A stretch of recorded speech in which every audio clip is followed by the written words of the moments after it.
Hello kids, welcome to my YouTube animated cartoon उन्वान। अम्मा का प्यार। एक छोटे से गांव में अम्मा रफीका रहती थीं।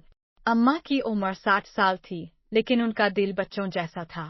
गांव के सब बच्चे उन्हें अम्मा जी कहकर बुलाते थे।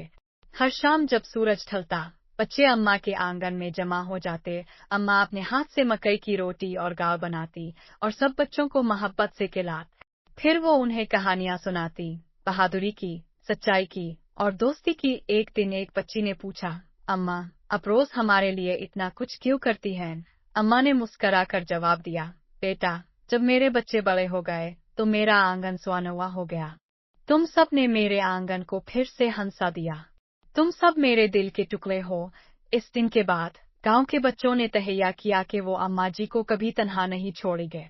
वो उनकी कहानियों से सीखते, उनके साथ हंसते और अम्मा का प्यार अपनी यादों में बसाए रखते। इखलाकी सबक: बड़ों की मोहब्बत बेलौस होती है और हमें उनका एहतराम और साथ हमेशा करना चाहिए।